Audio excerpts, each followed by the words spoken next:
Опитвам се да хвана някакъв малък смисъл в света. Някаква малка мисличка.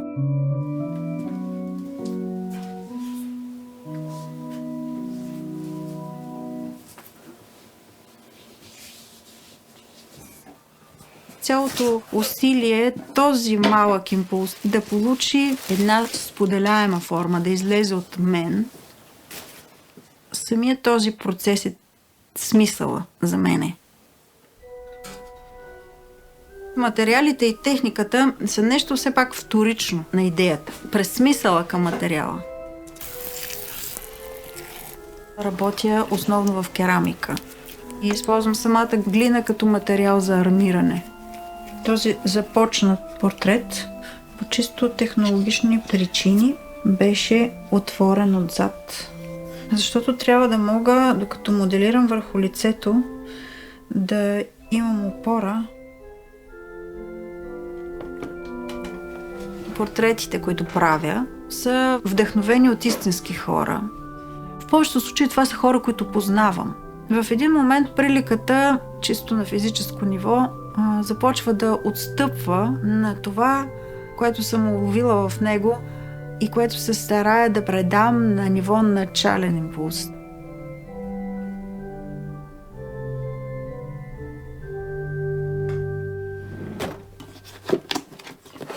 Обикновено започвам да скицирам и да си правя малки колажи. От скиците започвам да пренасям в материал, като обикновено първо правя малък модел. След това вдигам в размер. За мен най-комфортният мащаб е малко над човешка фигура. След това правя кълъп. След като излезе от кълъпа, отново я променям. Материалите по някакъв начин си прехождат един в друг. Аз търся определени пластични стойности, които ще предадат моето внушение. Експериментирам хартия, защото това ми дава фактура, дава ми свиваемост на материала. При папие-маше това, което търся, е естетика от него. Хартията е топъл материал. Човек има възможност да експериментира с цвят върху нея. Много добра комбинация между хартия и пясък. Хартия е текстилна материя и восък, или само восък. Различни пигменти, които могат да влязат във восъка. Аз смятам, че трябва да се търси една органична спойка между формата и цвета. Моите лични теми, темата за маската. Маската е елемент на празника. Едно желание да се отчуждиш от себе си. Свобода от твоето ежедневно аз. Нещо, което може би не си позволяваш да бъдеш. Трансформацията е тази, която има смисъл.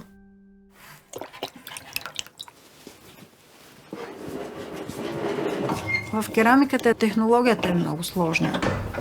Имаш пещ, в която всичко, което правиш, трябва да влиза на части. Много изпичания. Трябва да се случат, за да имаш съответния ефект.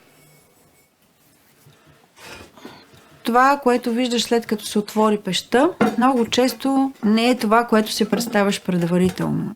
Керамичните глазури са цяла наука, химия. Всичко става посредством опита.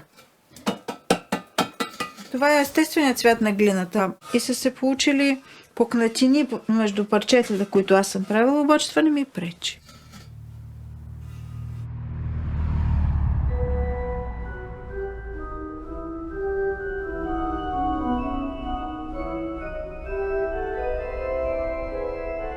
Мисля, че най-много ме вдъхновяват хората. Защото хората ми дават енергия и ми дават емоция. Друго, което ме интригува, това са идеите, които достигат до нас през археологическите артефакти, които виждаме в музеите. Вдъхновявам се от неща, които са създадени много преди нас, защото те ми дават точно този голям мащаб на времето. Тази емоция, която се носи във времето и която достига чрез тях до нас, е в състояние да събуди нещо за бъдещето.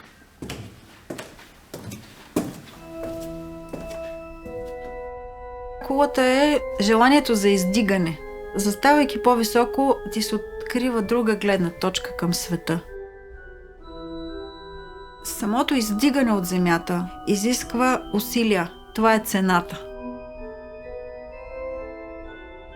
Кулата всъщност е световната ос, връзката на небето с земята. Желанието да се отделиш от прозата.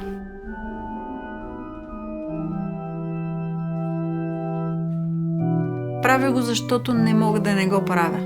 Това не е умолимо желание да се изразиш.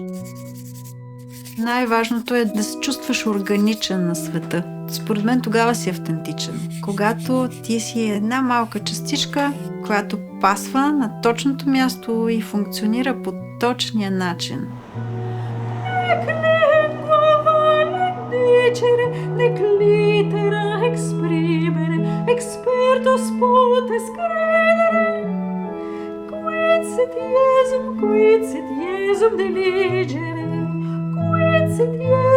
Quid sit Iesum deligere,